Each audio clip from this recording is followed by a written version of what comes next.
வையகம் வாழ்க வையகம் வாழ்க வளமுடன். குரு வாழ்க, குருவே துணை. அருட்பேராற்றல் இரவும் பகலும் எல்லா நேரங்களிலும் எல்லா இடங்களிலும் எல்லா தொழில்களிலும் உறுதுணையாகவும் பாதுகாப்பாகவும் வழிநடத்துவதாகவும் அமையுமாக. ஆசான் அருட்தந்தை வேதாத்திரி மகரிஷி அவர்களே நம்மோடு சூக்குமமாக நிறைந்திருந்து இன்றைய நிகழ்வுகள் அனைத்தையும் மிகச் சிறப்பாக நிகழ்த்தி கொடுப்பாராக. எல்லாம் வல்ல அருட்பேராற்றலையும் அதன் அனைத்து தன்மாற்ற நிலைகளையும் வணங்கியும் வாழ்த்தியும் இந்த நிகழ்வை துவங்குவோம். இந்த தெய்வீகமான வாய்ப்பை வழங்கியுள்ள திருப்பூர் மண்டலத்தினுடைய தலைவர் ஐயா அவர்கள் துவங்கி அருள் தொண்டர்கள் வரை அனைவருக்கும் நன்றிகளை காணிக்கையாக்கி இந்த உரையை துவங்குவோம். அன்பர்களே, ராஜகோபால் ஐயா அவர்கள் நிறைய செய்திகளை பகிர்ந்து கொண்டார்கள். பின்னால் கூறிய அனைத்து நல்ல சேவைகளுக்கும் பெருமைகளுக்கும் திருப்பூர் மண்டலம் மற்றும் உலகெங்கிலும் உள்ள பல நூற்றுக்கணக்கான அருள் தொண்டர்கள், ஆயிரக்கணக்கான ஆன்மீக தேடல் உள்ள இறை அன்பர்கள், அவர்கள் அனைவரும் இணைந்து அந்த நிகழ்வை நடத்தி கொடுத்தது. இறை யாராவது ஒருவரை மையப்புள்ளியாக வைத்து அனைவரையும் இணைத்து செயலாற்றும் என்ற இடத்திலே செயல்படுத்துவதற்கு ஒரு வாய்ப்பை கொடுத்திருந்தது.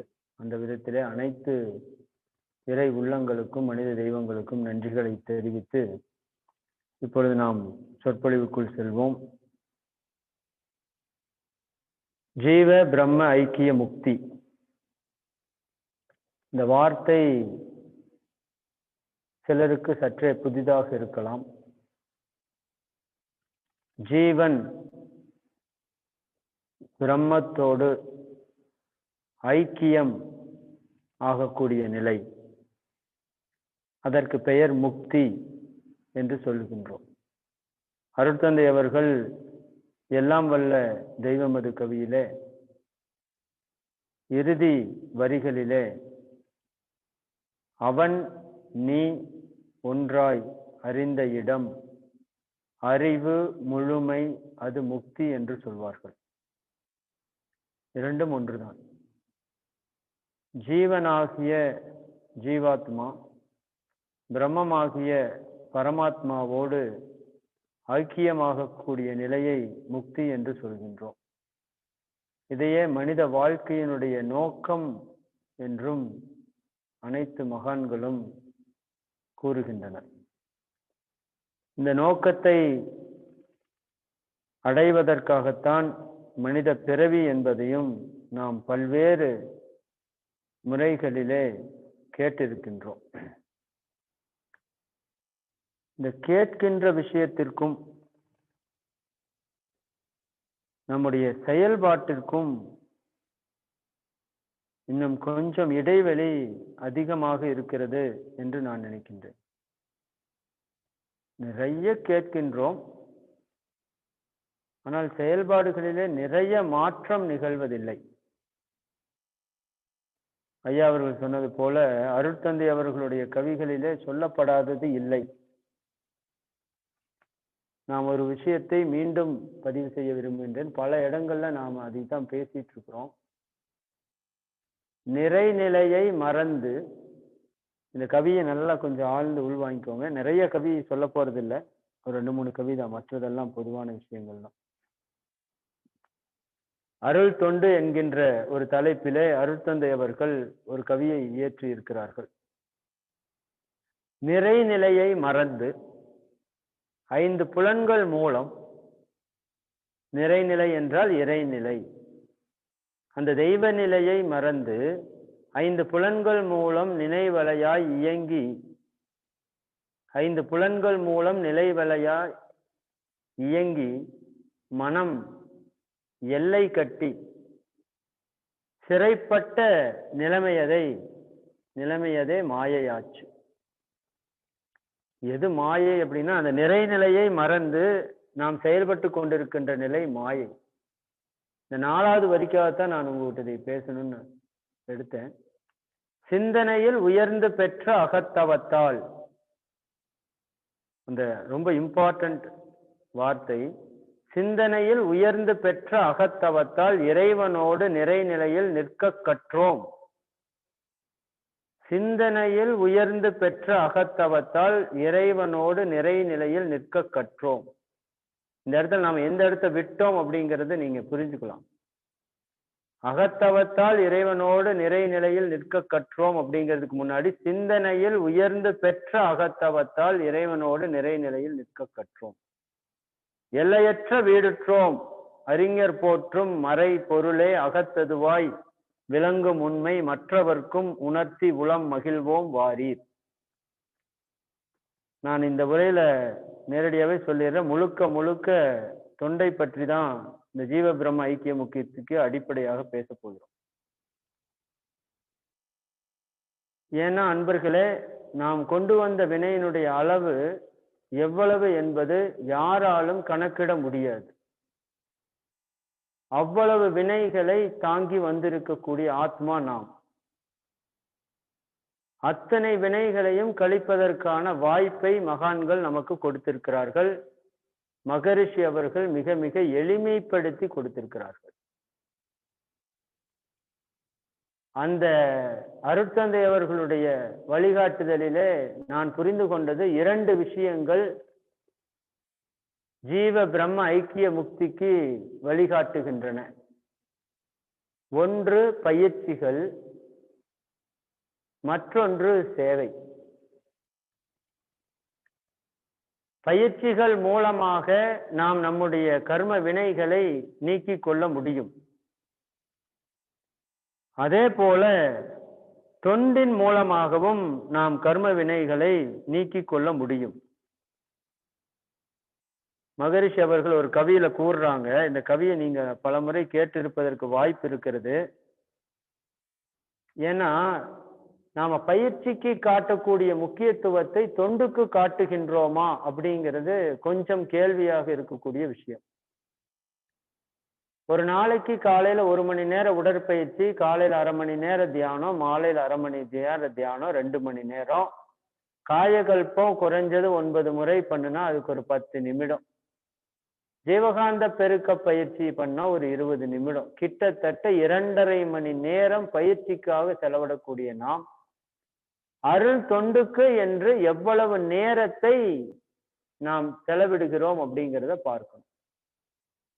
நிறைய பேர் என்ன நினைச்சிட்டு இருக்கிறோம், ஜூம்ல நம்ம கிளாஸ் அட்டன் பண்றதே சர்வீஸ் அப்படின்னு ஒரு சிலர் என்கிட்ட சொன்னாங்க. எவ்வளவு பெரிய சர்வீஸ்!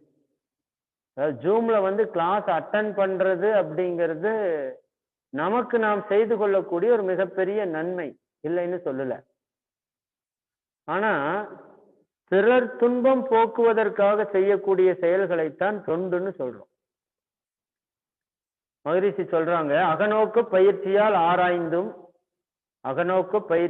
ஆராய்ந்தும் பரம்பொருளே அறிவாயும் உளதென்று அறிந்திடலாம். நல்லா புரிஞ்சுக்கோங்க. அகநோக்கு பயிற்சியால் ஆராய்ந்தும், அங்கே எல்லாம் ஆராய்ச்சி தான், சிந்தனை தான் சொல்றாங்க. அகநோக்கு பயிற்சியால் ஆராய்ந்தும் பரம்பொருளே அறிவாயும் உளதென்று அறிந்திடலாம். எனினும் நாம் இக வாழ்வில் பழக்கத்தால் ஏற்றுள்ள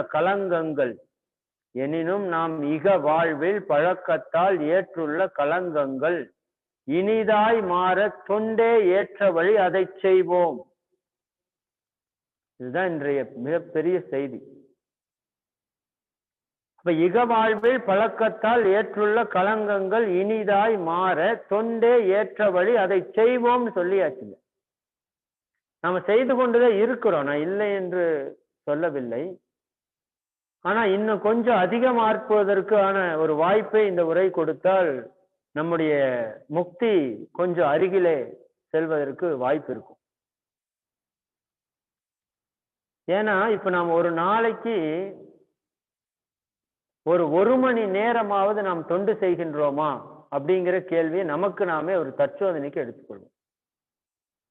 ஒரு நாளில எவ்வளவு நேரம் நாம் இந்த சமுதாயத்திற்காக தொண்டு ஆற்றினோம் அப்படிங்கிறத நாம் ஒரு சிந்தனைக்கு எடுத்துக்கொள்வோம் அன்பர்களே.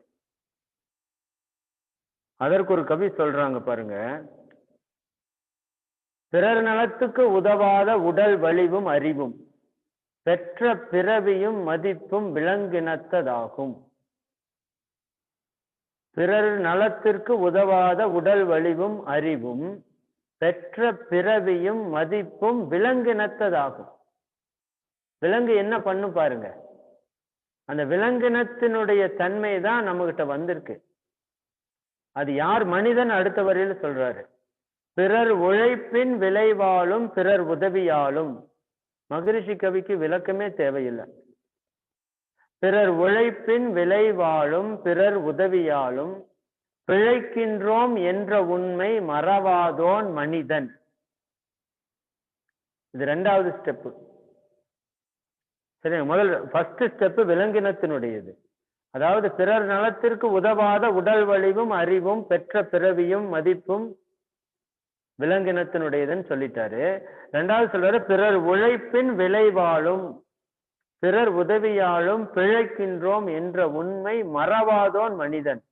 இங்க அவர் சொல்ற வார்த்தை மறவாதோன் மனிதன். நம்மளுக்கு எவ்வளவு நேரம் நாம் பிறர் உழைப்பாலும் பிறருடைய உதவியாலும் தான் பிழைக்கின்றோம் என்ற உண்மை நினைவில் இருக்கிறது. அப்ப நம்ம எந்த ஸ்டேஜில் இருக்கிறோம் அப்படிங்கறத நாம கொஞ்சம் சிந்திக்கணும். பிறருக்கு எவ்விதமும் வருத்தம் எழா முறையில் பெரும் செல்வம் சேர்த்திடனும் பிழை இல்லை. அதை பத்தி ஒன்னும் பிரச்சனை இல்லை, எவ்வளவு வேணா சேர்த்துக்கலாம். ஒரே கான்செப்ட், பிறருக்கு எவ்விதத்தும் வருத்தம் எழா முறையில் இருக்கணும். அதனால் பிறர் மகிழ பல மக்கள் வாழ்வில் வளம் ஓங்க பேருதவி புரிந்தவரே பிறந்த பயன் பெற்றார். நாம் இந்த புவியில பிறந்ததற்கான பயன் என்ன? யார் அந்த பிறந்த பயனை பெற்றவர்கள் அப்படின்னா, பிறர் மகிழ பல மக்கள் வாழ்வில் வளம் ஓங்க பேருதவி புரிந்தவரே பிறந்த பயன் பெற்றார். இந்த பிறந்த பயன் பெற்றார நீங்க முக்தின்னு வைத்துக் கொள்ளலாம். அதான் பிறந்த பயன். பிறந்ததனுடைய நோக்கம், பயன் என்ன? முக்தி அடைவது. யாரு முக்தி? பிறர் மகிழ. இன்று நாம் பிறர் மகிழ என்ன செயல் செய்திருக்கிறோம்? பல மக்கள் வாழ்வில் வளம் ஓங்க பேருதவி புரிந்திருக்கிறோமா? இந்த கேள்வியை நமக்கு தற்சோதனையாக எடுத்துக்கொள்ள வேண்டும். ஏன்னா ஜனவரி 1 புத்தாண்டு. நாம் புது மனிதராக பிறப்பெடுப்பதற்காக இந்த இயற்கை எண்ணெய் இந்த வருடத்தினுடைய மிக பெரும் நாட்களை நம்மை ஆன்மீகத்திலே மூழ்கடித்திருக்கிறது. அதுதான் அதனுடைய நோக்கம். இன்னமே இந்த ஜூம்லயுமே கூட நாம எவ்வளவு பேர் நம்ம பயன் பெற்றிருக்கிறோம், அந்த பயனுக்கு பிரதிபலனா நாம என்ன செய்கிறோம் அப்படிங்கறத நாம கொஞ்சம் சிந்தனைக்கு எடுத்துக்கொள்ளணும் நண்பர்களே. பிரதிபலனாக பொருளுதவின்னு நான் சொல்லல, மற்ற விதத்துல. இப்ப நம்ம எதை பெற்றாலுமே திருப்பி கொடுக்கிற வழக்கம் உடையவர்கள் தான் நாம. நமக்கு நல்லா தெரியும். ஒரு கல்யாண வீட்டுல போய் சாப்பிடணும்னா கூட சாப்பாடு எவ்வளவுன்னு யோசிச்சு பார்ப்பாங்க. 50 ரூபாய் இருந்தா 100 ரூபாய் மொய் வச்சுட்டு வருவாங்க. அதே இன்னொருத்தவங்க வீட்டுல ஒரு 500 ரூபாய் மொய் வச்சிருந்தாங்கன்னா இவங்க கொண்டு போய் 600 ரூபாய வச்சுட்டு வருவாங்க. இதெல்லாம் என்ன கணக்கு தெரியுங்களா? யாருகிட்ட இருந்து எதை வாங்கினாலும் அதிலே அவர்களுடைய கர்ம வினைகளும் தொக்கி வரும். இது இயற்கை நியதி. நல்லா புரிஞ்சுக்கணும். அப்ப யாரிடமிருந்தும் எந்த பொருளையும் வாங்கக்கூடாது. நாம் பிறருக்கு கொடுக்க வேண்டும். தேவை உள்ளவர்களுக்கு கொடுக்க வேண்டும். இயற்கை அவ்வாறு வாழ்க்கையை அமைத்திருக்கும். அவர்களுக்கு கொடுக்க வேண்டும். அவர் வாழ்க்கையில் வளம் ஓங்குவதற்கு நாம் ஏதாவது செய்ய வேண்டும். அப்படி செய்தோம் என்றால் நம்முடைய கர்ம வினைகள் நம்மை விட்டு வெளியே போகும். அப்போ நான் இந்த தொண்டின் மேன்மை சொல்றப்ப எல்லாருக்குமே சொல்லக்கூடிய செய்தி, நீங்க ஒரு முறை முன்னாடி கேட்டிருந்தாலும் பரவாயில்ல, 1, 2 ரிப்பீட்டேஷன் ஆகும். ஏன்னா நம்ம திரும்ப திரும்ப கேட்பதால பல நன்மைகளைத்தான் நாம் எப்பவுமே பெறுவோம் அன்பர்களே.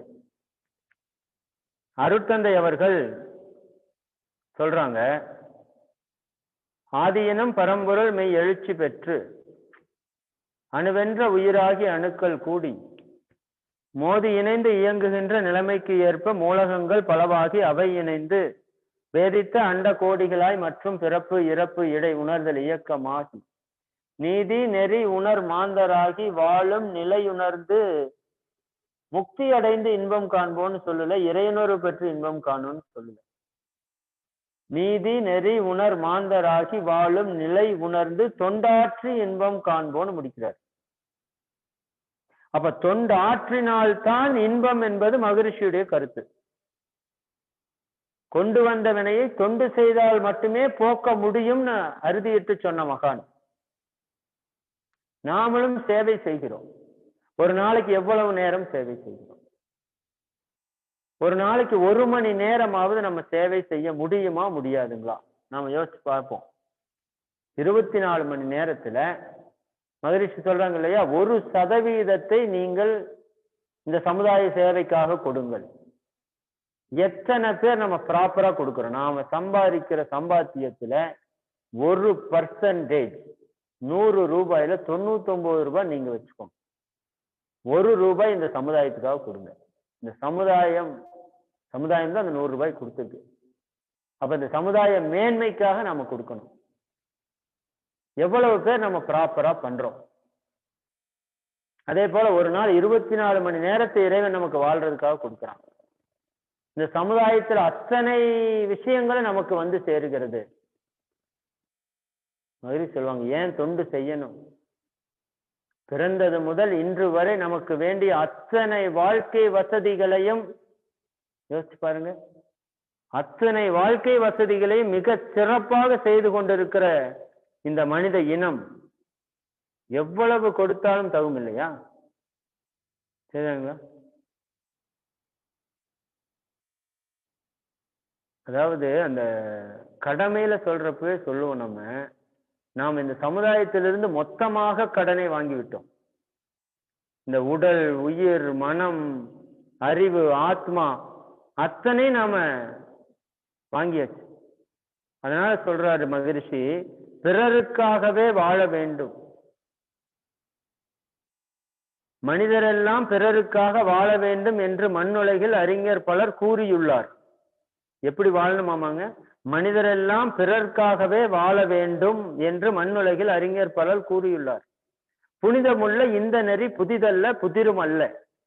புனிதமுள்ள இந்த நெறி புதிதல்ல புதிரும் அல்ல. பூவுலகில் வாழ்நாளில் எவரென்றாலும் கனிவுடனே உலக மக்கள் உழைப்பால் பெற்ற களிப்பு தரும் பொருள் மூலம் வாழுகின்றோம். களிப்பு தரும் பொருள் மூலம் வாழுகின்றோம். இனி நாமோ நன்றி கடன் தீர்க்க வென்ற இக்கருத்தில் பிறர் குலைத்தே வாழுகின்றோம். இனி நாமோ நன்றி கடன் தீர்க்க வென்ற இக்கருத்தில். இந்த கவிக்குள்ள அவ்வளவு விஷயம் இருக்கு. நம்முடைய வாழ்க்கையே இந்த சமுதாயம் கொடுத்ததுதான். நன்றி கடனாக பிறருக்கு உழைத்து வாழ்வதுதான் வாழ்க்கை. இந்த சிந்தனை பாருங்க. நாம் ஒரு முடிவு எடுப்போம். ஒரு நாளைக்கு 1 மணி நேரம் நம்ம மொத்த வேலையை ஒதுக்கி வச்சிருவோம். 23 மணி நேரம் அதை வச்சுக்குவோம். ஏதாவது 1 மணி நேரம் எந்த டைம் வேணா எடுத்துக்குவோம். இந்த 1 மணி நேரம் இந்த சமுதாயத்திற்காக நான் சேவை செய்வேன். அப்படி ஒரு 1 மணி நேரத்தை நாம் ஒதுக்கினால் மிச்ச 23 மணி நேரமும் நம்முடைய பயிற்சிகளும், நம்முடைய வாழ்க்கையும், நம்முடைய பொருளாதாரமும், குடும்பமும், உடல் நலமும், மனநலமும் எங்கேயோ உயர்ந்து விடும் அன்பர்களே. எங்கேயோ போயிடும். உள்ள வந்து இத்தனை நாட்களாயும் இன்னும் துன்பத்தின் பிடியிலிருந்து நம்ம முழுசா வெளிப்படாம இருக்கிறோம்னா அதுக்கு ஒரே காரணம், நான் அறிந்தது தொண்டு குறைவாக இருப்பது போல. பயிற்சியில இப்ப நம்ம ஜெயிச்சுட்டோம், தீவிரமாக்கிட்டோம். நீங்க உலகத்தினுடைய நிலைப்பாடு தெரியும் நமக்கு.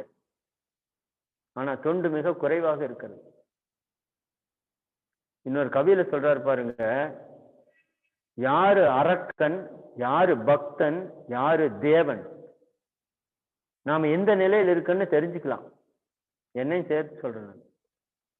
பிறர் உயிர் வருத்தி பிழைப்பவன் அரக்கன். ஒரே வரிதான் முடிஞ்சது. பிறர் உயிர் வருத்தி பிழைப்பவன் அரக்கன், பெரியோர் சொற்படி நடப்பவன் பக்தன், அற வழி ஒழுகி அகத்தே தெய்வம் அறிந்தோன் தேவன். அர்த்தமே பெயர்கள். இந்த கவியில நான் இன்னும் ஃபர்ஸ்ட் ஸ்டேஜ் தாண்டின மாதிரியே தெரியாத மாதிரி எனக்கு தோணுது. சரிங்களா? அரக்க குணம் என்பதுதான் என்ன? பிறர் உயிரை வருத்தக்கூடிய ஒரு செயல்பாடு.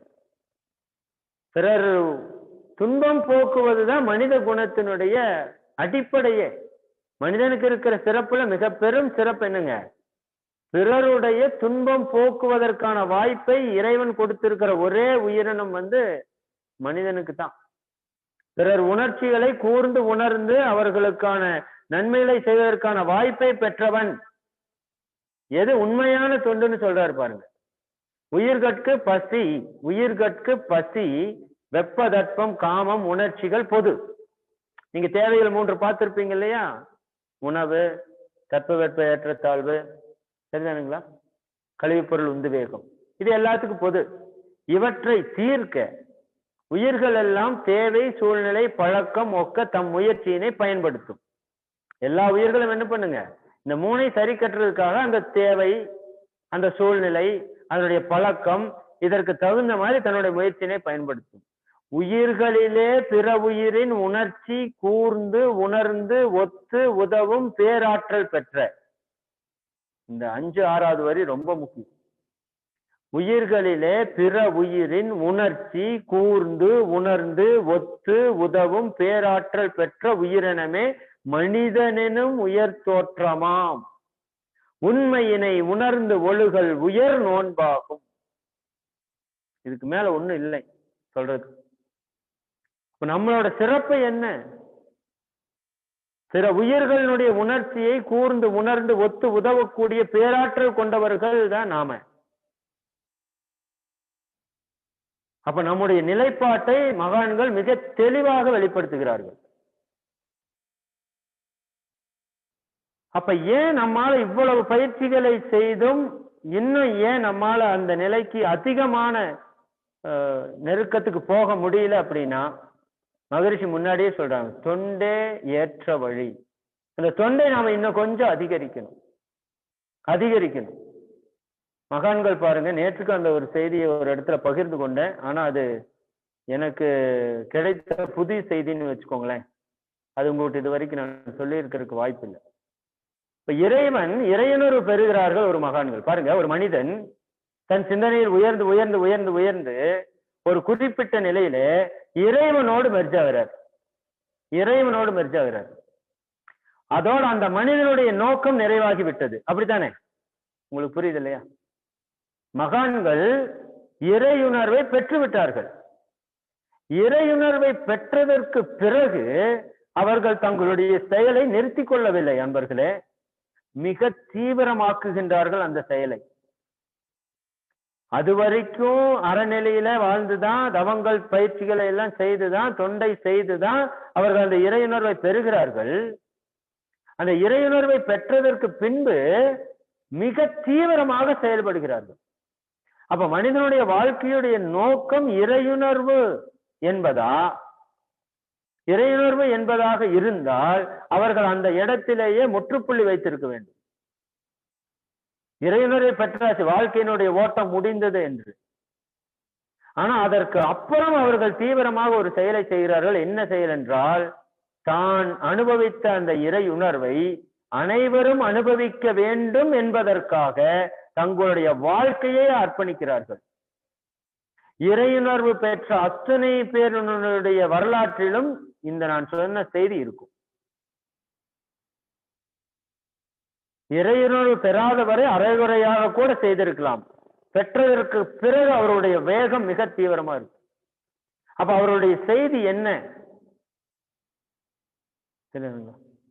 அப்ப பிறரை இறையுணர்வு பெற வைப்பதுதான் ஒரு ஞானியுடைய நோக்கமாகவே இருக்கும் பொழுது, அப்ப நம்மளுடைய நோக்கமாக எப்படி மாற்றம் எப்படி இருக்கிறதுக்கு வாய்ப்பு இருக்கு? யார் ஒருவர் பிறருடைய இறையுணர்வுக்காக உழைக்கிறார்களோ, சேவையாற்றுகிறார்களோ, தொண்டாற்றுகிறார்களோ, கடமையை செய்கிறார்களோ, அவர்களுக்கு இறைவன் நிச்சயமாக இறையுணர்வை கொடுத்தே தீர்வான்.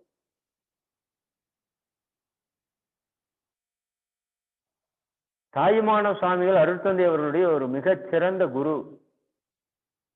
அவர் சொல்றாரு, அன்பர் பணி செய்ய என்னை ஆளாக்கி விட்டு விட்டால் இன்ப நிலை தானே வந்து எய்தும் பராபரமே.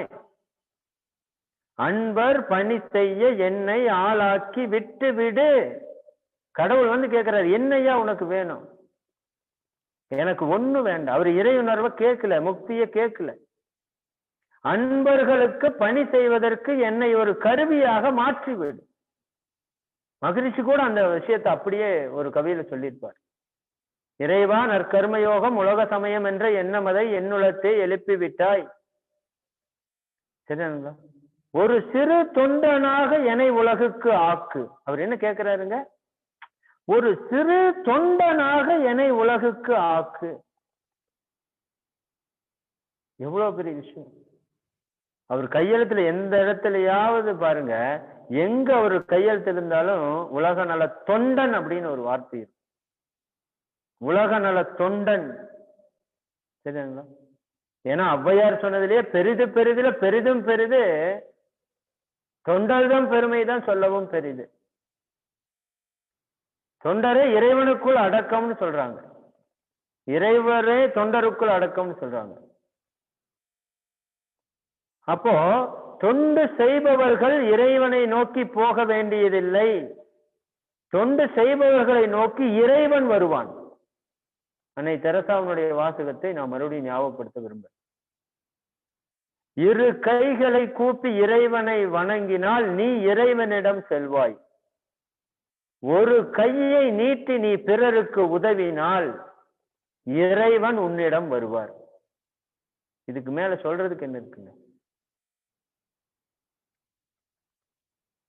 துன்பம் போக்கும் தூய நெறியே அன்பாம் அறமாம் அறிவின் உயர்வாம் சொல்லியாச்சு. நாம் அன்பா இருக்கிறோமா? அறம் செய்கின்றோமா? அறிவில் உயர்ந்து கொண்டிருக்கின்றோமா? எல்லாத்துக்கும் ஒரு செக் பாயிண்ட் என்னன்னு தெரியுங்களா? பிறர் துன்பத்தை நாம் எவ்வளவு போக்குகின்றோம், எவ்வளவு போக்குகின்றோம். இன்று நாம் எவ்வளவு பேருக்கு துன்பத்தை போக்குவதற்கான முயற்சியில் ஈடுபட்டோம்? அன்பர்களே, இயற்கையில நமக்கு நல்லா தெரியும், செயலுக்கு விளைவு, செயலுக்கு விளைவு. இதுதான் தலை விதி. விதிகளிலே தலைனா முதன்மையான விதி எதுங்க? செயலுக்கு விளைவு. நீ எதை செய்கிறாயோ அதையே திரும்ப பெறுவாய். அப்ப இன்று சொல்ற பாருங்க, இப்ப நமக்கு என்ன தேவை? பொருளாதாரத்துல பிரச்சனை இருக்கிறவங்க என்ன பண்ணுங்க? தயவு செஞ்சு இதை முயற்சி பண்ணி பாருங்க. இது இறைவனுடைய நியதி. பொருள் தேவை இருப்பவர்கள் உங்களுக்கு வரக்கூடிய சிறு தொகையிலும் ஒரு சிறு பங்கை பிறருக்காக கொடுக்கணும் நம்ம. ஏன்னா எதை கொடுக்கிறோமோ அதையே நீ பல மடங்காக பெறுகிறாய். நீ எதை விதைக்கிறாயோ அதையே அறுவடை செய்கிறாய். அப்ப ஜீவ பிரம்ம ஐக்கிய முக்தியை யாரெல்லாம் விரும்புகிறார்களோ அவர்கள் பிறருடைய ஜீவ பிரம்ம ஐக்கிய முக்திக்காக செயல்பட்டு இருக்க வேண்டும். நாம் ஒருவருடைய முக்திக்காக செயல்பட்டால் நம்முடைய முக்திக்கு 100 பேரை இறைவன் செயல்படுத்த வைப்பான். இதுதான் இயற்கையினுடைய விதி. விவேகானந்தருடைய வாசகம், ஒரு மனிதர் இறையுணர்வு பெறுவதற்காக 1000 பிறவிகளை எடுப்பதற்கும் நான் தயார். அப்படி பல மகான்கள் கங்கணம் கட்டிட்டு இருக்காங்க. நீங்க இந்த இறப்பிற்கு பின் 4 நிலைகள்ல மகான்களோடது 3rd ஸ்டேஜ்ல பல மகான்கள் இருக்காங்க. வள்ளலார் சொல்றார், கடைவிரித்தேன் கொள்வார் இல்லை கட்டிவிட்டேன். சொன்ன யாரும் கேட்கல, கட்டிட்டேன் அப்படின்ட்டு போயிருவேன் நினைச்சிடாத. வருவேன், மீண்டும் வருவேன். ஒவ்வொரு உயிரும் அந்த இறையை அருட்பெருஞ்சோதி உணரும் வரை என் செயல் நிற்காது. நல்லா புரிஞ்சுக்கோங்க. அப்படி ஒற்றை இடத்துல வந்ததுதான் மகரிஷிக்குள்ள வந்து இவ்வளவு செயல் நடந்திருக்குன்னு வச்சுக்கோங்க. அப்ப பல மகான்கள் அந்த நிலைக்கு நம்ம உயர்த்தருக்கு அவ்வளவு உறுதியா இருக்கிறாங்க. நாம் அதற்கு தயாராகணும். அதான் ரொம்ப முக்கியம். அன்பர்களே, பயிற்சிகளால் 50%, சேவையால் 50%. அதை விட ஒரு பங்கு எச்சா வச்சுக்கலாம். பயிற்சியால் 49% நம்ம கர்ம வினைகளை கழித்துக் கொள்ள முடியும். சேவையால் மட்டுமே 51% கர்ம வினைகளை கழிக்க முடியும். நீங்க பயிற்சியா சேவையா அப்படின்னு தராசு தட்டுல போட்டோம் அப்படின்னா, சரிங்களா? மகிழ்ச்சி சொல்லுவாங்க இல்லையா, ஆணா பெண்ணா எது சிறப்பு எது உயர்வு அப்படின்னா, ஆணும் பெண்ணும் சமம், ஆனால் பெண்கள் சற்றே உயர்ந்தவர்கள் அப்படி சொல்றாங்க.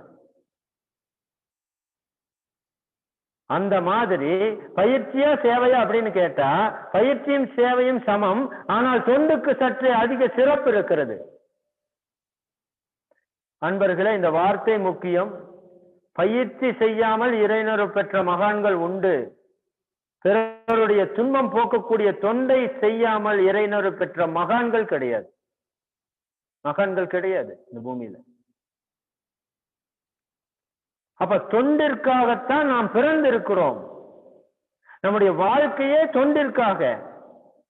அப்ப அந்த தொண்டிற்காகத்தான் இந்த வாழ்க்கை என்றால், நாம் அந்த தொண்டை எந்த அளவிற்கு செய்கிறோம்? தொண்டிற்காக நம்மை தயார்படுத்தக்கூடிய வாழ்க்கைக்கு 100% செலவழித்து விட்டு தொண்டு என்கின்ற ஒரு விஷயத்திற்கு நம்மை செலவழிக்கவில்லை என்றால் அந்த நாள் எதற்காக? பிறரிடமிருந்து எல்லாவற்றையும் பெற்றுக்கொண்டு இன்றைய தினத்தில் பிறருக்காக எதையாவது கொடுத்தோமா அப்படின்னு கேட்டா ஒண்ணும் இல்லைன்னா அப்புறம் வாழ்க்கை எதற்காக? சரிதானுங்களா? இந்த தீட்சை எத்தனை தொண்டிற்கான களத்தை அருட்தந்தை அவர்கள் அமைச்சிருக்காங்க பாருங்க. இந்த அளவிற்கு என்னுடைய அறிவுக்கு எட்டி இந்த அளவிற்கு தொண்டிற்கான இடத்தை எந்த அமைப்பிலையுமே கொடுத்த மாதிரி தெரியல, என்னோட அறிவுக்கு எட்டி. எவ்வளவு களம்! சரிதானுங்களா? பிறருக்கு சேவை செய்வதற்கு அவ்வளவு வாய்ப்புகள் அப்படியே குவிஞ்சு கிடக்கு நம்ம மன்றத்துல. போய் செய்யறதுக்கு நாம தயாரா இருந்தா 24 hours செய்யலாம், அவ்வளவு சேவைகள் இருக்கு. சரிதானுங்களா? அப்ப நாம எதையாவது ஒன்றை இந்த புத்தாண்டிற்கு நாம வந்து ஒரு சங்கல்பமாக எடுத்துக்கொள்வோம். ஏன்னா அன்பர்களே, இது நமக்கு மட்டுமல்ல, நம்ம சந்ததிக்கும் அதை மறந்துடாதீங்க. பிள்ளைகளும் பெற்றோரும்ங்கிறதுல சொல்றாரு, பிள்ளைகளை பெற்றோர்கள் உடல் விட்டால், அதாவது குழந்தையை பெற்றவர்கள் உடலை விட்டால் பெரும்பாலும் அவர் உயிர்கள் கருத்தொடராம் பிள்ளைகளோடு இணைந்து விடும். இது நமக்கு தெரிஞ்சதுதான். பெரும்பாலும் அந்த உயிர்களுடைய கருத்தொடர் வந்து பிள்ளைகளோடு இணைந்து விடும். இயற்கை நீதி இது. பெற்றோர்கள் தபமாற்றி அறம் செய்தால் பிள்ளைகளை வழி வழியாய் இப்பேராக்கம் பின்தொடர்ந்து குலக்கொடியை தூய்மையாக்கும். வேணுமா வேண்டாமா பாருங்க. பெற்றோர்கள் தபமாற்றி அறம் செய்தால்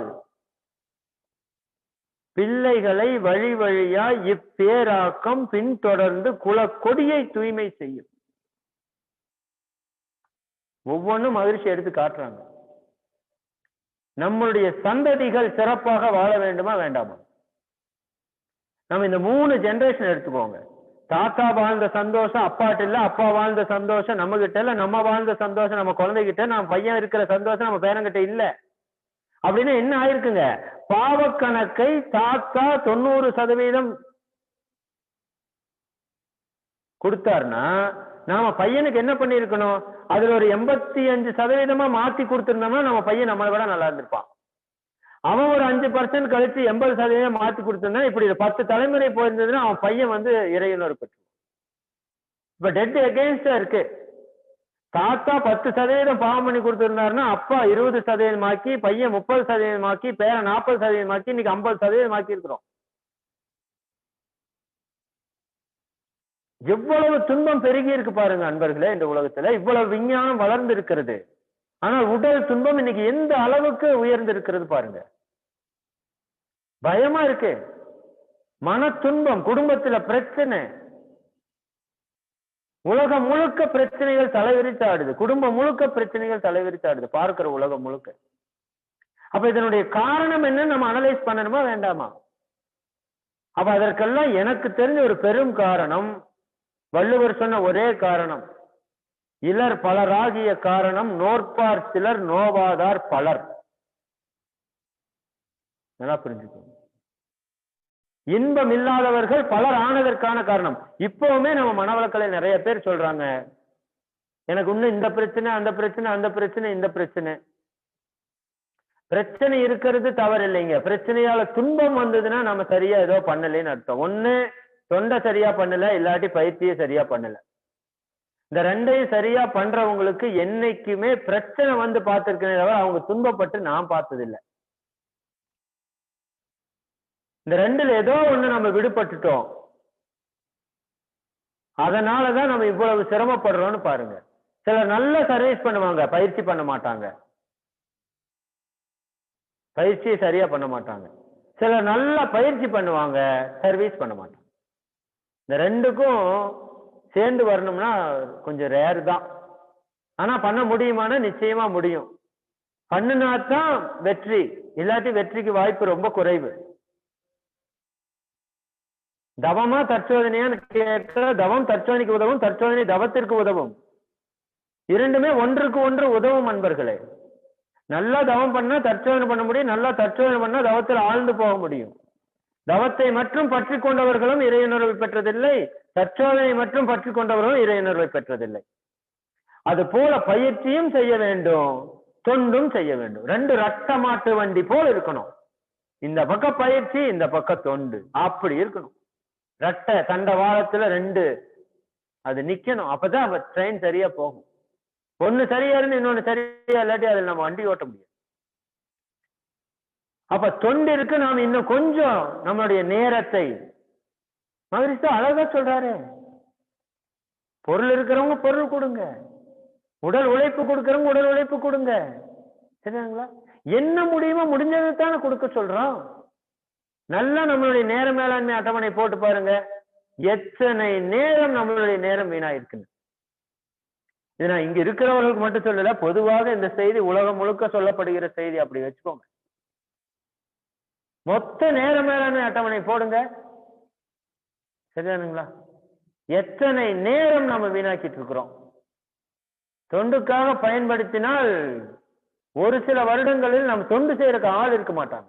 அவ்வளவு வளம் நம்ம கிட்ட இருக்கு, அவ்வளவு மனித வளம் நம்ம கிட்ட இருக்கு. புரியுதா இல்லைங்களா?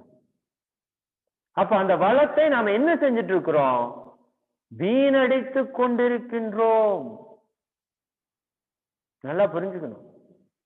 இந்த சமுதாயத்துல பல பேர் உழைப்பால கொடுத்த இந்த உடலையும் உயிரையும் மனதை வைத்து வீணடித்து கொண்டிருந்தால் பலன் என்ன கிடைக்கும் சொல்லுங்க? பலன் என்ன கிடைக்கும்? துன்பம் தான் கிடைக்கும், சரிங்களா? ஒருவர் ஒரு பொருளை உருவாக்கி கொடுத்திருக்கிறார், அந்த பொருள் அவர்களுக்கு நன்மை செய்யணுமா இல்லையா? உருவாக்கி கொடுத்தவர்களுக்கு எந்த பலனும் செய்யாம இருந்தா பாவம் தான் இன்கிரீஸ் ஆகும். அப்ப சமுதாயத்திலிருந்து நாம் பெற்ற விஷயத்தை வைத்துக் கொண்டு சும்மா இருக்கலாமா? சும்மா இருந்தா பாவம் அதிகரிக்கும். இந்த உடல் நம்முடையதல்ல அன்பர்களே, இந்த சமுதாயத்துடையது. அப்ப சமுதாயத்துடைய கருவி இந்த உடல். அப்ப இது சமுதாயத்திற்காக உழைப்பதற்காகவே இந்த உடலை இறைவன் படைத்திருக்கிறான். அந்த சமுதாயத்திற்கு உழைப்பதிலேயே நம்முடைய கடமை கர்ம வினைகளையும் கழித்துக் கொள்வதற்கான வாய்ப்பையும் கொடுத்திருக்கிறான். எவ்வளவு பெரிய விஷயம் பாருங்க. நம்மளுக்கு நம்ம கர்ம வினை கழிந்து கொண்டிருக்கிறது. அப்ப இந்த உடலை வைத்துக் கொண்டு எவ்வளவு நேரம் பிறருக்காக உதவினோம். விவேகானந்தருடைய அன்னை டெய்லியும் உணவு போடும் பொழுது, இன்று நீ யாருக்கு என்ன நன்மையை செய்தாய் அப்படி கேட்டுட்டு தான் சாப்பாடு போடுவாங்க. ஏதாவது செஞ்சிருக்கணும், பிறருக்கு துன்பம் போக்குற வேலை ஏதாவது செஞ்சிருக்கணும். அப்படி அவர் செய்யல அப்படின்னு சொன்னா என்ன பண்ணுவாங்கன்னு சொன்னாங்கன்னா, ஒரு 5 செடிகள் அல்லது 10 செடிகளுக்கு போய் தண்ணீரை ஊற்றி விட்டு வா, அதற்கு அப்புறம் உனக்கு சோறு போடுகிறேன்னு சொல்லு. இப்படி உணர்வூட்டப்பட்டதால் தான் விவேகானந்தர் இன்னைக்கு உலகம் முழுக்க ஒரு மிகச்சிறந்த ஞானியாக இருக்கிறார். சரியானுங்களா? நாம அப்ப எந்த அளவுக்கு அர்ப்பணிப்போட நாம செய்யணும், நம்ம குழந்தைகளை எந்த அளவுக்கு அர்ப்பணிப்போட வளர்த்தணும்னு பாருங்க. இதுல ரொம்ப உயர்ந்த சேவை என்னன்னா, அந்த தீட்சை கொடுப்பது அப்படிங்கிறது சாதாரண செயல் அல்ல. நம்ம மன்றத்துல பல மகான்கள் செய்யாத ஒன்று. அருட்தந்தை அவர்கள் சும்மா இறங்கி செஞ்சாங்கன்னு சொல்றேன் பாத்தீங்களா, அந்த மாதிரி பல விஷயத்துல தீட்சையும் ஒண்ணு. இது வரைக்கும் அப்படி ஒரு சரித்திரமே இல்லை உலக வரலாற்றுல. உலக வரலாற்றுல அப்படி ஒரு சரித்திரமே கிடையாது. குருவை உருவாக்கிய குரு அப்படின்னு ஒரே பேர் யாருக்கு சொல்லலாம்னா, எனக்கு என்னுடைய அறிவு கட்டி மகரிஷிக்கு தான் சொல்லணும். குருமார்களை உருவாக்கிய குரு. புரிஞ்சுக்கோங்க. சரிதானுங்களா? அப்ப தீட்சை என்பது என்ன? எதற்காக தீட்சை? 10 நிமிஷத்துல கொடுத்ததுனால தீட்சையோட பெருமை இல்லையா? பல்லாயிரம் கோடி ஆண்டுகளாக தன் உணர்வை பெறுவதற்காக தவித்துக் கொண்டிருக்கிற ஆத்மா மூலாதாரத்திலே அவ்வளவு ஏங்கி கொண்டிருக்கிறது. சரிங்களா? கிணத்துக்குள்ள தள்ளிவிட்டா மூச்சு பிடிச்சவன் எப்படி ஏங்குவானோ உயிருக்கு, அது அப்படி அது ஒரு உதாரணம். அப்படிலாம் சொல்ல முடியாது. அந்த மாதிரி கோடி கோடி முறையான ஏக்கம் அந்த ஆத்மாக்குள்ள இருக்கு. நீங்க யோசிச்சு பாருங்க. இறைநிலையிலிருந்து நாம வந்த வருடங்களை நீங்க கணக்கு போட்டு பார்த்தா மயக்கம் போட்டுருவோம். ஒரு மகான் சொல்றாரு, நீ பிறந்த பிறவியினுடைய குடித்த பாலினுடைய அளவு அந்த கடல் அளவுக்கு இருக்குமாமா அந்த பூமியில. எத்தனாயிரம் பிறவி எடுத்திருப்போம்னு பாருங்க. சரிங்களா? அத்தனை பிறவிகளிலும் அது தன்னுடைய நோக்கத்தை நிறைவேற்றாம சுத்திட்டு இருக்கு. ஒரு 30 நாள் 20 நாள் வெளியூர் டூர் போயிட்டு வந்தா வீட்டினுடைய ஏக்கம் எப்படி இருக்குன்னு தெரியுங்களா? சரிங்களா? நாக்கு காஞ்சி போய் வீட்டுல வந்து உட்கார்ந்தா வரும் பாருங்க ஒரு சந்தோஷம். அப்பா, அது பெரும் சந்தோஷம். அதான் பேரின்பமா இருக்கும். சரிதானுங்களா? ஒரு 20 நாள் வீட்டை விட்டுட்டு போய் வெளியே போய் அந்த சாப்பாட்டையும் அந்த சூழல்லையும் இருந்து வந்து உட்கார்ந்தா அந்த கிடைக்கிற இன்பமே இப்படி இருக்குன்னா, பல்லாயிரம் கோடி ஆண்டுகளாக வந்த அந்த ஆத்மா தன் உணர்வை பெற்றுச்சுன்னா எப்படி இருக்கும்? அதற்கு அந்த ஆத்மாவை திருப்பக்கூடிய வாய்ப்பை கொடுக்கிறது தான் தீட்சை. சாதாரண விஷயமா? சரிதானுங்களா?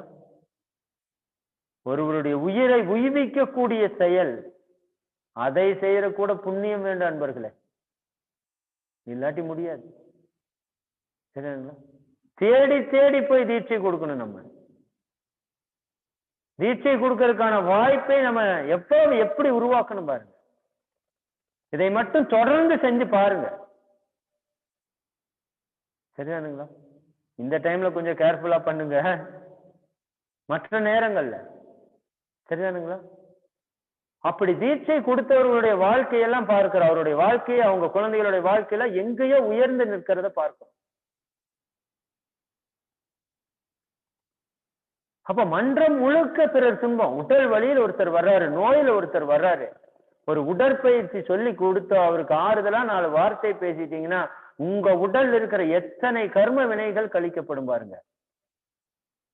இந்த தீட்சையில பல கோடி ஆண்டுகளா உள்ளிருந்த ஆத்மாவை தூக்கி மேல விட்டுட்டீங்க. அந்த ஆத்மாவுக்கு எவ்வளவு சந்தோஷம் இருக்குன்னு தெரியுங்களா? சொல்லுங்க. திக்கு தெரியாத காட்டுக்குள்ள, வெளிநாட்டுக்கு போனவங்களுக்கு தான் தெரியும், நம்ம லாங்குவேஜே தெரியாம ஒருத்தர் மாட்டுன்னு மாட்டி ஒரே ஒரு நாள் யாரோ ஒருத்தர் அந்த தமிழ் பேசுறவர் கிடைச்சா அவருக்கு வர்ற சந்தோஷம் இருக்கு பாத்தீங்களா? அதுதான் இந்த ஆத்மா உள்ள கர்ம வினைகளுக்குள்ள சிக்கி திக்கு தெரியாம சுத்திட்டு இருக்கிற ஆத்மாவை தீட்சை கொடுத்து மேல தூக்கி விட்டு இதுதான்ப்பா உன் வழின்னு காட்டினீங்கன்னா அது எத்தனாயிரம் புண்ணியத்தை நமக்கு கொடுக்கணும் பாருங்க.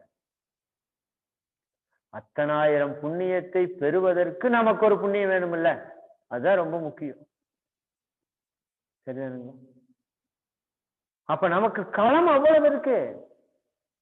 உடற்பயிற்சி சொல்லித்தர முடிஞ்சா சொல்லித்தர முடியலன்னா ஹெல்ப் பண்ணலாம்.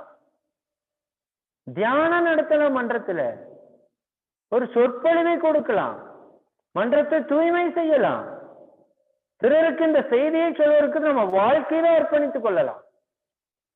நேற்று இந்த செய்தியை சொன்னேன், உங்களுக்கு எல்லாம் தெரியணுங்கிறதுக்காக திரும்ப பதிவு செய்யுறேன். இந்த செல்போன் ஒண்ணு வந்துருச்சு பாருங்க, இதை இனிமேல் இறையுணர்வை கொடுக்கும் கருவின்னு வச்சுக்கலாம், சரியா பயன்படுத்தினா. இப்பவே அந்த வேலையை தான் பார்த்துட்டு இருக்கு, இன்னும் கொஞ்சம் சரிதானுங்களா? 30 ரூபா 40 ரூபா கொடுத்தீங்கன்னா 3000 SMS ரீசார்ஜ் பண்ணி விடுவாங்க. அந்த இடத்துல ஒரு நிமிஷத்துல 100 ஆத்மாவுக்கு ஆத்ம உணர்வை தூண்ட முடியும் நம்ம ஒவ்வொருத்தரால. டெய்லி 1 ரூபாய். புரிஞ்சுக்கோங்க, சரிதானுங்களா? இதை நாம தான் செய்யணும். இப்ப ஜூம்ல இன்னைக்கு ஒரு 450 பேர் இருக்கிறோம். 450 பேர் டெய்லி 100 மெசேஜ் வச்சிருக்கிறோம். இல்லைன்னா போட்டுக்கோங்க, தெரியலன்னா பழகிக்கோங்க. ஜூம்ல வர தெரிஞ்சவங்களுக்கு இது பண்ண தெரியாதா? பண்ண முடியாதா? ஒண்ணும் கிடையாது. ஒரு 100 பேர் உங்க நண்பர்களை எழுதுங்க. உண்மையாலுமே மகிழ்ச்சிக்கு நாம் ஏதாவது நன்றி செலுத்தணும் அப்படின்னா ஒரு 100 பேரை நம்மளுடைய லிஸ்ட்ல எழுதுங்க. நிச்சயமா தெரிஞ்சவங்க இருப்பாங்க. அவங்க வர்றாங்க வரல, கேட்கறாங்க கேட்கல, அதெல்லாம் விட்டுருங்க. அந்த 100 பேருக்கும் தினசரி ஒரு மெசேஜ் நீங்க அனுப்பிச்சுட்டே இருங்க. வாழ்க வளமுடன் அனுப்புங்க. நீங்களும் உங்களுக்கு அன்பு குடும்பம் வாழ்க வளமுடன் அனுப்புங்க. நீங்க உடல் நலத்தோடு சிறப்பா வாழுங்கன்னு அனுப்புங்க. சரிதானுங்களா? நீங்க 100 முறை சொல்லியும் ஒரு முறையாவது வந்து பார்க்கணும் வரமாட்டாங்களா? நம்ம மன்றத்துக்கு எத்தனையோ பேர் வந்திருக்கிறாங்க. இந்த நச்சலே தாங்க முடியலன்னு தாங்க வந்து அப்படியெல்லாம் வந்திருக்காங்க. அப்படி இருக்கிறவங்க இன்னைக்கு எப்படி தேவையில இருக்கிறாங்கன்னு எனக்கு அப்ப பார்த்தா தெரியும். அவங்க அப்படியே சொல்லியிருக்காங்க, எனக்கா போய் பணத்தை கட்டிட்டு போவேன்னா பணம் வீணா போயிருமப்பா அப்படின்னு சொல்லி வந்தவங்க எல்லாம் இன்னைக்கு தேவையில எப்படியோ இருக்கிறாங்க. அப்ப அந்த வாய்ப்பை நாம தான் பயன்படுத்திக் கொள்ளணும். இன்னைக்கு வாட்ஸ்அப் இருக்கு, பேஸ்புக் இருக்கு, இன்ஸ்டாகிராம் இருக்கு, எத்தனை தகவல் தொழில்நுட்பம் நமக்கு வளர்ந்து போச்சு. உட்கார்ந்த இடத்துல உலகம் முழுக்க பயிற்சி நடத்துறதுக்கு ஆன்லைன் ஸ்டார்ட் பண்ணியாச்சு பாருங்க. இந்த கொரோனா வந்து மக்களுக்கு எல்லாம் கஷ்டம், ஆனா மனவள கலைஞர்களுக்கெல்லாம் பெரிய நன்மையை தான் அது செஞ்சிருக்குன்னு நினைக்கிறேன். இல்லாட்டி இந்த அளவுக்கு நாம உயரணும் அப்படின்னா, இவ்வளவு சொற்பொழிவுகளை கேட்கணும் அப்படின்னா நிச்சயமா பிறவியில வாய்ப்பு இருக்குமான்னு எனக்கு தெரியல. ஆனா இது ஒரு பெரும் வாய்ப்பு தான் இயற்கை. சரிங்களா? உட்கார்ந்த இடத்திலே இறையுணர்வு பெறுவதற்கான வாய்ப்பு. விஞ்ஞானத்தின் துணை கொண்டு விஞ்ஞானத்தை அடைவதற்கு ஒரு வாய்ப்பு. அப்ப இது எந்த அளவிற்கு நாம் பயன்படுத்திக் கொள்கிறோம் அப்படிங்கிறதுல தான் இருக்குது அன்பர்களே பலன். சரிங்களா? இது ஏதோ நாம் பேசுறப்போ ஒரு நாள் செய்யறதோ 2 நாள் செய்யறதோ அல்ல. இது நம் வாழ்நாள் முழுக்க செய்ய வேண்டிய கடமை என்பதை நாம் உணர்ந்து கொள்ள வேண்டும். ஒவ்வொரு நாள் சோற்றில் கை வைக்கும் பொழுதும் மகிழ்ச்சி சொல்றாங்க இல்லையா, ஒரு பிடி உணவிலே உலக ஒற்றுமை கண்டிடு, உழைப்பினால் பதில் உலகிற்கு தந்திடு. எத்தனையோ பேருடைய ரத்தம் வேர்வையும் சிந்திதான் அந்த உணவு நம்ம கைக்கு வந்திருக்கு. இந்த உடைக்காக காட்டுக்குள்ள அந்த நூலுக்காக எத்தனை பேர் போராடி கொண்டு வந்திருக்காங்கன்னு தெரியாது. இப்ப உண்ண உணவு, உடுத்த உடை, இருக்க இருப்பிடம், இன்னும் வாழ்க்கை துணை, மக்கள், பெற்றோர், வாழ்க்கை வசதிகள், அத்தனை வளத்தையும் கொடுத்த இந்த சமுதாயம். சரிதானுங்களா? அது எப்படி நாம வைத்துக் கொள்ளணும், அதற்காக திருப்பி என்ன கைமாறு செய்ய போறோம் அப்படிங்கிறது யோசிங்க. 2021ல நாம் மிகச்சிறந்த அருள் தொண்டர்களாக விளங்குது. 2020 மிகச்சிறந்த பயிற்சியாளர்களாக நாம் மாறிவிட்டோம். 2021 மிகச்சிறந்த அருள் தொண்டர்களாக நாம் மாற வேண்டும். 2021 ஒரு 100 அன்பர்களையாவது நாம் மனவளக்கலையில் சேர்த்த வேண்டும். இதெல்லாம் மினிமம், வெரி மினிமம். 100 பேருங்கிறதெல்லாம் ரொம்ப மினிமம். சரிங்களா? நாம நினைச்சா எத்தனை பேருக்கு வேணாலும் அந்த உணர்வை கொடுப்பதற்காக நம்மை செயல்படுத்திக் கொள்ள முடியும். எண்ணம் மட்டும் என்னங்க அன்பர்களே, மெயின் விஷயம் என்னன்னா, இந்த தொண்டில் என்னன்னா ரொம்ப முக்கியம், அந்த எண்ணம் ரொம்ப முக்கியம். நாம எந்த அளவிற்கு எண்ணத்தை ஆழமாக பயன்படுத்துகிறோமோ அந்த அளவுக்கு வாய்ப்புகளை இறைவன் கொடுப்பான். நாம ஒண்ணுமே பண்ண வேண்டாம், அதெல்லாம் செகண்டரி. நீங்க எப்பவுமே முதல் விஷயம் வள்ளலார் கேட்ட மாதிரி, அப்பா நான் வேண்டுதல் கேர் ஆறுபுரிதல் வேண்டும், ஆறுயிர்க்கெல்லாம் நான் அன்பு செய்தல் வேண்டும். என்னங்களா? இறைவன்ட்ட வேண்டப்ப பிரார்த்தனையில சங்கல்பத்துல இந்த மனித சமுதாய உயர்வுக்காக நான் ஏதாவது செய்ய வேண்டும், என்னை ஒரு கருவியாக பயன்படுத்து, அப்படித்தானே கேட்கிறாங்க மகான்கள். என்னை ஒரு சிறு தொண்டனாக உலகுக்கு ஆக்கு. அப்ப நம்முடைய பிரார்த்தனையில முதல் பிரார்த்தனை, பிறர் துன்பம் போக்கக்கூடிய ஒரு கருவியாக என்னை மாற்று இறைவா. முதல் பிரார்த்தனை. பிரார்த்தனைக்கு நிச்சயமாக ஒரு சக்தி உண்டு. சரிங்களா? அது வசதிகளை, வாய்ப்புகளை, சூழல்களை அத்தனை அது ஏற்படுத்தி கொடுக்கும். நாம் ஒண்ணுமே பண்ண வேண்டாம். மன்ற தொடர்பு மிக மிக முக்கியம் ஆன்மீக சேவையில. சரிங்களா? நேற்று ஒரு விஷன் மாணவர் ஒருத்தவங்களோட வீட்டுக்கு போயிருந்தோம். அவங்க நல்ல அற்புதமா சர்வீஸ் பண்ணவங்க, விஷன் மாணவர். அவங்களுடைய வாழ்க்கை துணை தவறிட்டாங்க. நல்லா புரிஞ்சுக்கோங்க, அவங்களுடைய வாழ்க்கை துணை தவறிட்டாங்க.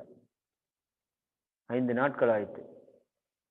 அவங்க போனோடனே சொன்ன முதல் விஷயம், ஏன்னா நல்ல தீவிரமா வந்துட்டு இருந்தவங்க, தவம் நல்ல ஆழமா பண்ணுவாங்க, சர்வீஸும் அற்புதமா பண்ணுவாங்க. அவங்க சொன்ன ஒரு விஷயம் என்னன்னா, நான் இந்த ஒரு 6 மாசமா மன்றத்துக்கு வராம விட்டேங்க, அதனால நான் பட்ட துன்பம் கொஞ்சம் நஞ்சம் அல்ல. அது வந்த வரைக்கும், மன்றத்துக்கு வந்துட்டு இருந்த வரைக்கும் எத்தனையோ பிரச்சனைகள் வந்திருக்கு, ஆனால் அதெல்லாம் நான் சமாளிச்சுட்டு போயிட்டேன். இந்த மன்றத்துக்கு நான் வராம விட்டேன் பாருங்க, அது பெரிய தவறு. என்னுடைய வாழ்க்கை துணையை நான் காப்பாத்தி இருக்கலாம் அங்க வந்திருந்தேன்னா. சரிதானுங்களா? நாம செய்யற தவமும் அதற்கு பின்னால் சொல்லக்கூடிய வாழ்த்தும் சாதாரணமானது அல்ல. சரிதானுங்களா? அதை வைராக்கியமாக புடிச்சுக்கணும். இல்லைன்னா மக்களே, நீங்க சொல்லி யோசிச்சு பாருங்க, தவம் பண்ணலைன்னா நம்ம அன்னை வணங்குவோமா, தந்தை வணங்குவோமா, நம்மை வாழ்த்துவோமா, வீட்டுக்காரரை வாழ்த்துவோமா, உற்றார் உறவினர்களை வாழ்த்துவோமா, உலகத்தை வாழ்த்துவோமா? ஒண்ணும் பண்ண மாட்டோம். ஜீரோ. விலங்கு வாழ்க்கை அது. நன்றி உணர்வோடு ஏதாவது செய்வேன்னு நினைக்கிறீங்க? வாய்ப்பு ரொம்ப குறைவு. ஒற்றை தவத்துக்குள்ள அத்தனை விஷயத்தையும் அடக்கமா வச்சுட்டாரே. உணர்வு பூர்வம் சடங்கா செய்தால் கூட அதில் நன்மை வரும். அதில் நன்மை வரும். நாம் பார்த்துட்டே இருக்கிறோம். அத்தனை பிரச்சனைகளுக்கும் தீர்வை தரக்கூடியது நம்முடைய மன்றம். சரிங்களா? அந்த தொடர்பு ரொம்ப முக்கியம் அன்பர்களே. எரியிற கட்ட கூட எரியிற வரைக்கும் தான் தானும் சமுதாயத்திற்கு பயனாகும். வெளியே எடுத்து வச்சுட்டீங்கன்னா அது அணைஞ்சு புகையாகி தானும் கெட்டு சமுதாயத்தையும் கெடுக்கும் சொல்லுவாங்க. நதி ஓடிக்கொண்டிருக்கிற வரைக்குத்தான் அது தனக்கும் நன்மை செய்து பிறருக்கும் நன்மை செய்ய முடியும். நதி நின்றால் அது குட்டையாகி தானும் கெட்டு பிறரையும் கெடுக்கும். நல்லா புரிஞ்சுக்கோங்க. சரிங்களா? அப்ப இறைவன் கொடுத்த சக்தி, உயிர் சக்தி, ஜீவகாந்த சக்தி, அதை பெற்றுக்கொண்டு நாம் பிறருக்கு கொடுக்க வேண்டும். அருள்நிதிய தீட்சை எதுக்காக வாங்குறோம்? அருள்நிதி பயிற்சிக்கு எதுக்காக போறோம்? அருட்தந்தை அவர்களுடைய கையை நீட்டி அவருடைய மொத்த அருள் சக்தியை நம்ம கைக்குள்ள வாங்கிக்கிறோம். கொடுக்கிறார் மகான். எதற்காக வாங்கினோம்? அருள்நிதி என்ற பட்டம் எதற்காக? அருளை நிதியாக உங்களுக்கு கொடுத்திருக்கிறோம். நீங்கள் அருளை நிதியாக பெற்றவர்கள். நிதின்னு என்னங்க? அல்ல அல்ல குறையாததுக்கு பேரு நிதின்னு பேரு. அந்த இறைவனுடைய சக்திக்கு பேரு அருள்னு பேரு. அப்ப இறைவனுடைய சக்தியை அல்ல அல்ல குறையாத அளவிற்கு பெற்றிருப்பவர்கள் நாம், அருள்நிதியர்கள். சரிதானுங்களா? எவ்வளவு பெரிய செல்வம் அது. அந்த செல்வம் அத்தனையும் பெற்றுக்கொண்டு பிறருக்கு கொடுக்கலைன்னா என்ன அர்த்தம்? சரிதானுங்களா?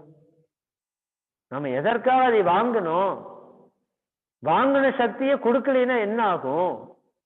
தண்ணீர் தன்னுடைய ஓட்டத்தை நிறுத்தினாலே தானும் கெட்டு பிறரையும் கெடுக்கும்னா, அருளை நிதியாக வாங்கியவர்கள் அதை சரியாக முறையாக சமுதாயத்துக்கு கொடுக்கலைன்னா அவர்கள் தானும் கெட்டு பிறரையும் கெடுப்பார்கள். இது என்னுடைய புரிதல், சிந்தனைக்கு எடுத்துக்கோங்க. ஒருவரிடம் ஒரு பொருளை வாங்கி கொண்டு அதற்கு சரியான திருப்பி பலனை நம்ம கொடுக்கலைன்னா அது என்ன நடக்குமோ அதேதான் இங்க நடக்கும். அப்ப அன்பர்களே, நம்ம ஆசிரியர்களாக இருக்கிறோம். மகான்களுக்கு அடுத்த நிலையில தொண்டு செய்வதற்கான இந்த உலக பிரஜையாக இருக்கிறோம்.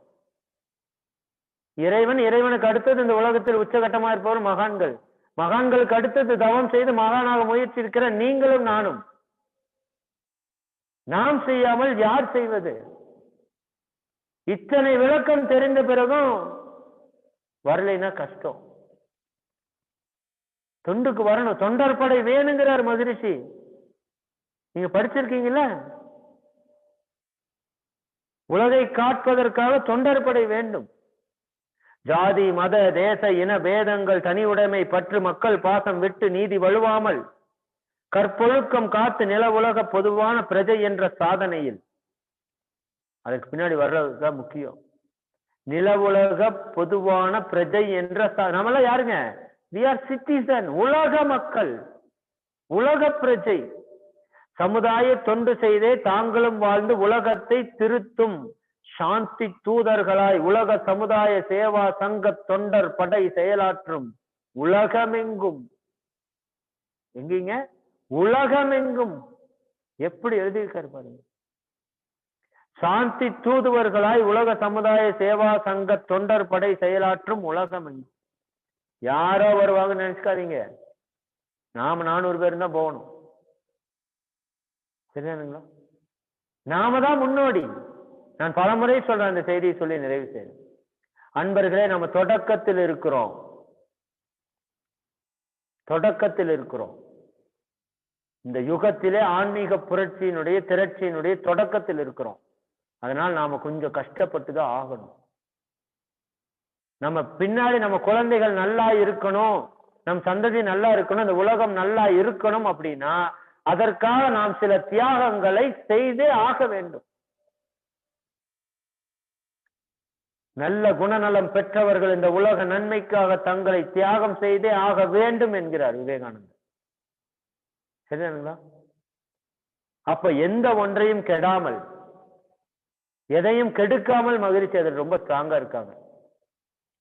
ஒன்றினால் ஒன்று கெடாமல் நாம் சமுதாயத்துக்கு செய்யக்கூடிய சேவையை மிக சிறப்பாக செய்வதற்கு நாம் கடமைப்பட்டிருக்கிறோம் என்பதை புரிந்து கொண்டு, இன்றைய தினம் முதல் கொண்டு நாளைய தினம் முதல் கொண்டு இயேசு மகானுடைய ஜனன தினம், இவ்வளோ பெரிய புனித தினம், உலகை உய்வித்த மிகப்பெரிய மகான் புத்தர் என்ற பெரியாரும் இயேசுநாதன் சொல்றார் மகரிஷி.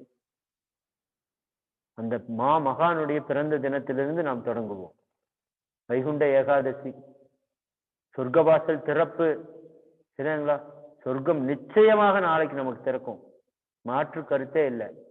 பிறருடைய வாழ்க்கையிலே சொர்க்கம் திறப்பதற்கு நாம் ஏதாவது செய்தால், அந்த அளவிற்கு நாளை முதல் கொண்டு ஒரு நாளைக்கு 1 மணி நேரம் நான் ஆன்மீக சேவைக்கு, சமுதாய சேவைக்கு என்னை உட்படுத்திக் கொள்வேன். உங்களால என்ன முடியுதோ அதை செய்யுங்க. நீங்க சும்மாவாவது உட்கார்ந்து வாழ்க வையகமாவது சொல்லுங்க. ஏதாவது செய்யணும்னாவது நினைங்க. இப்படி எல்லாம் நடக்கும்னாவது எண்ணத்தை போடுங்க. அது ஆட்டோமேட்டிக்கா நமக்கான வாய்ப்புகளை வழங்கும். இந்த சமுதாயத்தின் அந்த பதிவுகளை கொடு. மகிழ்ச்சி சொல்றாங்க, அந்த வாழ்க வையகம், வாழ்க வளமுடன் நீங்க சொல்ற வாழ்த்து இருக்கே, அது சாதாரண வார்த்தை அல்ல. அது மிகப்பெரிய மந்திரம். அந்த மந்திரத்தினுடைய சக்தி நமக்கு புரியல. அதனால இன்னுமே நம்ம பலர் குடும்பத்துக்குள்ள வாழ்த்தையோ பல இடங்கள்ல வாழ்த்தையோ தெரிவிப்பது ரொம்ப குறைவா இருக்கு. சரியானுங்களா? இந்த வாழ்த்தை உணர்ந்த மகான் உலகை காக்கும் மந்திரம்னு சொல்றாரு வாழ்த்து. வாழ்க வையகம், வாழ்க வையகம், வாழ்க வளமுடன். உலகம் முழுக்க நன்மை செய்யக்கூடிய, வையகம் முழுக்க நன்மை செய்யக்கூடிய ஒரு மந்திரம். அப்ப சிந்தியுங்கள் அன்பர்களே. நாளை முதல் கொண்டு 1 மணி நேரம் சமுதாய சேவைக்கு எந்த நேரம் வேணா ஒதுக்கிக்கோங்க. அதுல உங்களால SMS அனுப்ப முடியுமா, வாட்ஸ்அப் அனுப்ப முடியுமா, Facebook அதுல யாராருக்கு ஏதாவது நல்ல விஷயத்தை ஷேர் பண்ண முடியுமா, இல்ல ஒரு 10 பேருக்கு போன் பண்ணி பேச முடியுமா, உங்க மன்றத்தை தொடர்பு கொள்ளுங்க. அங்க இருக்கிற பொறுப்பாளர்கள் தொடர்பு கொள்ளுங்க. தெய்வத்திலும் தெய்வம் அவங்கதான் எனக்கு தெரிஞ்சு. இந்த மன்றத்திலே பொறுப்பாசிரியராக பொறுப்பாளராக பணி செஞ்சுட்டு இருக்காங்க பாருங்க, கடமையாற்றி கொண்டு சேவையாற்றி கொண்டு இருக்காங்க பாருங்க, அவங்களுக்கு போன் பண்ணுங்க. ஐயா, நாளையில இருந்து நான் 1 மணி நேரம் வர்றேன், எனக்கு ஏதாவது சேவைக்கு வாய்ப்பு கொடுங்கன்னு சொல்லுங்க. சரிங்களா? அங்க இருக்கிற அன்பர்களுக்கு ஏதாவது செய்வதற்கு ஒரு முயற்சி பண்ணுவோம். மன்றத்தை தூய்மை செய்வதற்கு ஏதாவது ஒரு முயற்சி பண்ணுவோம். டெய்லி 1 மணி நேரம், நான் ஒரு நாளைக்கு 1 மணி நேரத்துக்கு சொல்ல வரல. தொன்றுக்கு பெயர் போனவர் இயேசு மகான். சேவைனா கிறிஸ்து தான். சரி, இந்த உலகம் முழுக்க அந்த அமைப்பு வளர்வதற்கான காரணம் அதுல மிகப்பெரிய பங்கு சேவைக்கு இருக்கிறது. பிறர் துன்பம் போக்குவதற்கு இருக்கிறது. நேற்றுக்கு அந்த விஷயத்தை பதிவு செய்தேன். ஒரு போன் நம்பர் எடுத்துக்கோங்க, பயிற்சி எடுத்தவங்களோட போன் நம்பர் எடுத்துக்கோங்க, ஒரு பர்த்டேக்கு விஷ் பண்ணுங்க, ஒரு வெட்டிங் டேக்கு விஷ் பண்ணுங்க, மன்றத்துக்கு திரும்ப வர சொல்லுங்க, நல்லா இருக்கிறாங்களான்னு கேளுங்க. சரிங்களா? இதற்கெல்லாம் பெரிய அன்பர்கள் இல்லை என்பர்களே நம்ம மன்றத்துல. சரிதானுங்களா? அப்ப நாம் அந்த பொறுப்பை எடுத்துக்கொள்வதற்கு தான் இறை அந்த வாய்ப்பை கொடுத்திருக்கிறது என்பதை நாம் நினைவில் கொண்டு, நாளை முதல் கொண்டு 1 மணி நேரம் தினமும் நாம் அதுக்காக ஒதுக்குவோம். ஒதுக்கி ஒரு 30 நாள் பாருங்க. நம்ம வாழ்க்கையில இப்ப இருக்கிற பிரச்சனைகளை எல்லாம் எழுதிக்கோங்க. ஒரு 30 நாளுக்கு அப்புறம் அந்த பிரச்சனைகளை எடுத்து கம்பேர் பண்ணி பாருங்க. எந்த மாற்றமும் வரலைன்னா அந்த விஷயத்தை விட்டுருங்க. 30 மணி நேரம் முயற்சி பண்ணலாமா? ஒரு 30 மணி நேரம் முயற்சி பண்ணுவோம். சரிங்களா? தினமும் 1 மணி நேரம் சேவைக்கு ஏதாவது சேவை நம்ம செய்யணும். எதிர்பார்ப்பு இன்றி அங்க என்ன சொல்றாங்களோ அதை செய்யணும். சரிங்களா? அதை செஞ்சு பாருங்க. நிச்சயமாக நம்மளுடைய உடல் நலத்துல மேம்பாடு இருக்கும், மன வளத்துல மேம்பாடு இருக்கும், தியானத்தில் ஒரு உச்ச நிலையை நம்ம தொட முடியும், பொருளாதாரத்தில் ஒரு நிறைவை பெற முடியும், பல சிக்கல்களுக்கு விடை கிடைக்கும், வாழ்க்கை துன்பங்கள் பல நம்மை விட்டு விலகுவதை நம்மால சத்தியமா உணர முடியும். இந்த அளவுக்கு வாய்ப்பு இருக்கிறது. எனவே வாய்ப்பை பயன்படுத்தி அனைவரும் ஜீவனை பிரம்மத்தோடு இணைப்பதற்கான முக்திக்கான வழியாக தொண்டை ஏற்று மிகச் சிறப்பாக செயல்படுவோம் என்று கூறி, இந்த நல்லதொரு வாய்ப்புக்கு நன்றி கூறி, நாம் அனைவரும் எல்லாம் வல்ல அருட்பேராற்றல் கருணையினால் இறையுணர்வு, அறநெறி, கல்வி, தனம், தானியம், இளமை, வலிவு, துணிவு, நன்மக்கட்பேறு, அறிவில் உயர்ந்தோர் நட்பு, அன்புடைமை, அகத்தவம், அழகு, புகழ், மனித மதிப்புணர்ந்து ஒழுகும் பண்பு, பொறையுடைமை எனும் பேறு 16 பெற்று போற்றலுக்கும் தூற்றலுக்கும் வாழ்த்துக்களை கூறி மறை விளக்கும் உயர் வாழ்வை மதித்து ஒழுக்கம் காத்து மனையறத்தின் ஒளி விளக்காய் வளமோங்கி வாழ்வோம். வாழ்க வளமுடன். வாழ்க வளமுடன். அனைவருக்கும் நன்றி. வாழ்க வளமுடன்.